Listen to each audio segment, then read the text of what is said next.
Chicas y chicos de Miguel Hernández, tercer año, bienvenidas, bienvenidos a una nueva clase de historia. Hoy vamos a trabajar con la independencia de las 13 colonias de América del Norte. Estamos hablando, por supuesto, de la independencia de Estados Unidos. ¿Por qué hablamos de las 13 colonias? Bueno, porque Estados Unidos, antes de ser el país que todas y todos conocen, era una serie de colonias en la costa este.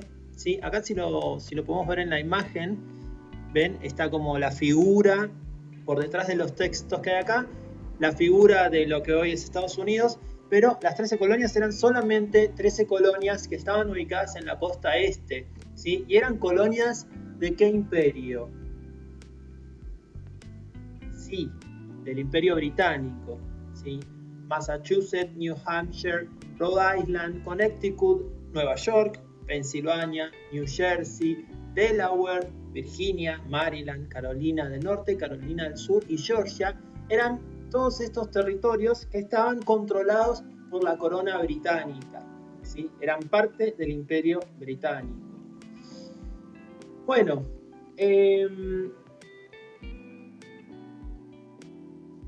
a ver, ¿por qué empezó el conflicto? ¿Por qué los americanos quisieron en 1776, el 4 de julio, independizarse de los británicos? Bueno, tuvo que ver con un tema de una presión impositiva, es decir, impuestos muy caros para los colonos. Cuando digo los colonos me refiero a los americanos, ¿sí? Impuestos muy caros para los colonos. ¿Por qué? Bueno, porque Gran Bretaña había estado en guerra, ¿sí? En lo que se llamó la Guerra de los 7 años, ¿sí? Que era una guerra que terminó en 1763 con la victoria de los británicos, con la victoria inglesa, que tenía que ver con distintas colonias en distintos lugares del mundo. Uno de ellos era el norte de América, ¿sí? Y ahí pelearon los británicos contra los franceses y los españoles que estaban juntos y ganaron los británicos. Este dato es importante, el de la Guerra de los 7 años, porque va a pesar después en el final de la Guerra de Independencia. Ya lo vamos a retomar. Bueno, entonces, ¿qué pasó? Los británicos, después de ganar la guerra, estaban en una situación económica bastante complicada, ¿sí? Porque la guerra hay que financiarla, que la guerra genera un montón de gastos.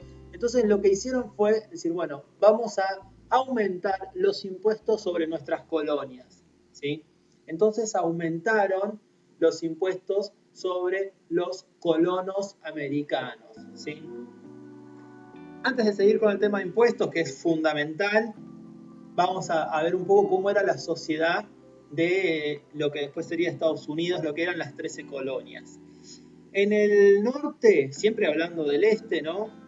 Eh, Había lo que se llama una burguesía comercial. Una burguesía comercial es, bueno, una burguesía, es decir, un sector con cierto poder económico que se dedica al comercio. ¿El comercio con quién? Bueno, con Europa, ¿sí? Inglaterra, por ejemplo, estamos hablando de segunda mitad del siglo XVIII, Inglaterra venía en plena revolución industrial, es decir, que tenía una capacidad productiva que nunca había tenido, por lo tanto necesitaba un montón de materias primas. Ese comercio beneficiaba a los comerciantes de lo que después sería Estados Unidos, los comerciantes de las 13 colonias. Bueno, eso al norte. Y al sur había una economía basada, como ya nombramos en otras clases, en la mano de obra esclava. ¿Por qué? Porque producían algodón. También para comerciar con Inglaterra, que necesitaba, porque una de los grandes avances fue en materia textil, entonces necesitaban algodón. Bueno, entonces tenían un comercio muy fuerte con Inglaterra, las 13 colonias. ¿Cómo era la sociedad? Bueno, había comerciantes, había profesionales, o sea, profesores, abogados. Había también en el sur sobre todo, una especie de aristocracia, ¿sí? Es decir, una clase social con privilegios y mano de obra esclava. Esto es importante señalarlo porque estos distintos modelos productivos del norte, que después de a poco va a ser cada vez más industrial, y el sur mucho más agrícola y con mano de obra esclava, va a influir después en lo que fue la guerra civil de Estados Unidos, la guerra de secesión, que la vamos a ver en otro video. Sigamos entonces. Bueno, cuestión, en Estados Unidos eran todos iguales. Todos y todas tenían los mismos derechos, menos los negros, ¿sí? Importante hacer esa distinción. Bueno, volvamos al tema de los impuestos, que fue lo que impulsó de algún modo a los colonos a independizarse. El primer impuesto que causó malestar en los colonos fue la Stamp Act. Este impuesto era un impuesto al papel. Cualquier papel que se utilice para, no sé, para un diario, para un almanaque, para un documento público que tengas que hacer, para una carta, lo que sea, pagaba un impuesto al papel, ¿sí? Lo que se llamó la Stamp Act. Esto, de algún modo, generó un descontento importante en los colonos, que organizaron un movimiento para luchar contra esta suba de los impuestos que se llamó los Hijos de la Libertad. Y llevaron adelante una consigna que decía No taxation without representation. Bueno, no está acá, no quería mostrar esto lo voy a mostrar después. No taxation without representation. Esto significa no vamos a pagar impuestos si no tenemos representación política. ¿Por qué? Porque los impuestos los decidían desde Londres, ¿sí? Desde el centro del Imperio Británico. Los americanos no tenían ningún tipo de decisión, ¿sí? Entonces, si nosotros no tenemos representación política, ¿por qué tenemos que pagar impuestos? Ahí está la idea de no vamos a pagar impuestos sin representación, es decir, sin tener participación política, o in English, no taxation without representation.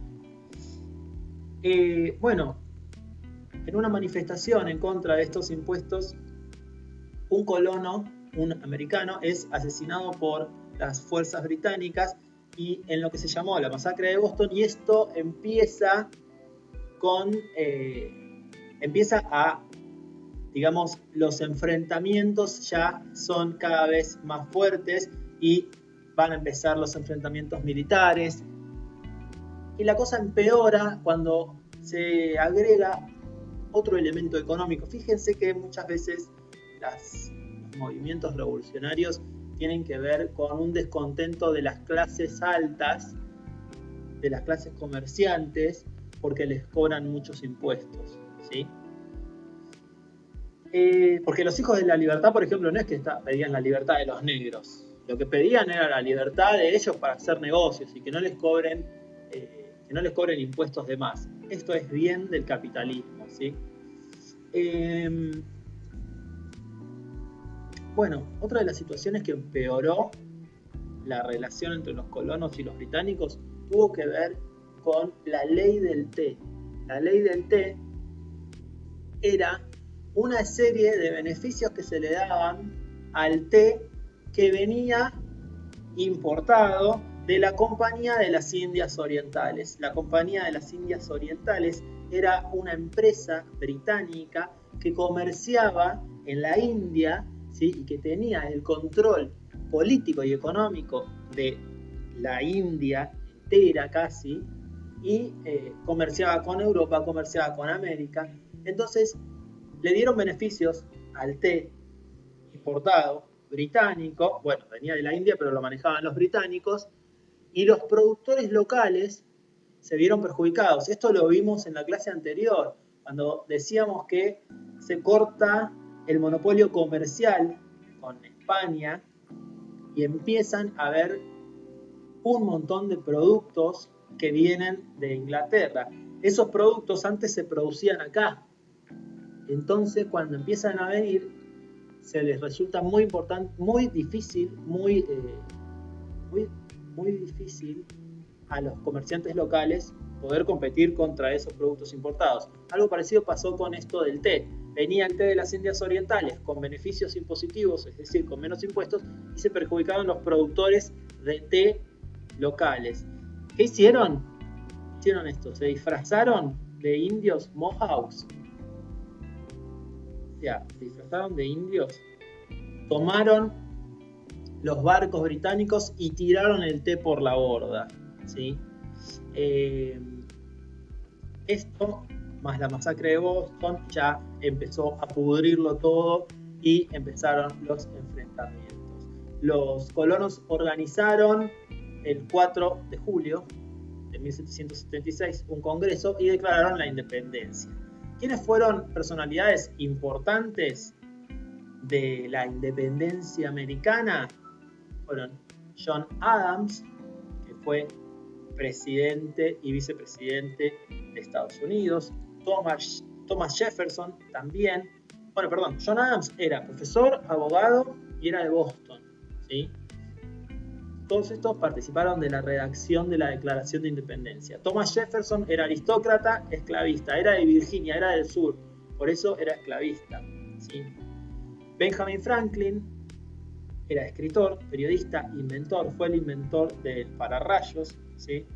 Un hombre de ciencia importante. Y George Washington. George Washington era militar, también era esclavista y fue el que dirigió las tropas de los colonos contra los británicos. Bueno, les había mencionado que teníamos que volver a hablar sobre el final de la clase de Francia y de España. ¿Se acuerdan que Francia y España habían sido derrotados por Gran Bretaña en la Guerra de los 7 años? Bueno, como venganza se aliaron con los colonos, se aliaron con los americanos y formaron un gran ejército, ¿sí? Que de algún modo ya los británicos no pudieron vencer, ¿sí? Como batallas importantes podemos mencionar al comienzo de la guerra de independencia la batalla de Saratoga y al final la batalla de Yorktown. ¿Ok? Bien, bueno, para cerrar la clase quiero decir algunas de las causas de la independencia americana. Fue muy importante para la historia mundial, podría decir, porque fue una de las primeras independencias que le puso freno 1776. Acuérdense, la Revolución Francesa fue en 1789, o sea que fue después la Revolución Francesa. Entonces, cuando hay un pueblo, entre comillas, que le pone un freno al absolutismo, es decir, a un rey, en este caso el rey británico, creo que no lo mencioné, era George III, el que decidía los aumentos de los impuestos. Está bien, también era la decisión la tomaba el Parlamento y el rey la llevaba adelante, sí, pero lo decidían en Boston, lo decidían en Londres, lo decidían en Inglaterra, no tenían ningún tipo de participación los americanos. Bueno, cuando se le pone un freno a las decisiones del monarca, a las decisiones del rey, los franceses dijeron, bueno, nosotros también podemos ponerle un freno a nuestro rey, ¿sí? Entonces, de algún modo, hay algunas lecturas que dicen que inspiró la revolución o la independencia americana, inspiró a los franceses. También inspiró a nuestros americanos, a nuestros revolucionarios, ¿sí? A las revoluciones que vinieron después en América del Sur y que nosotros estuvimos trabajando algunas clases anteriores. Bien, chicas y chicos, voy a dejarles una consigna en la descripción del video. Nos vemos en la próxima clase.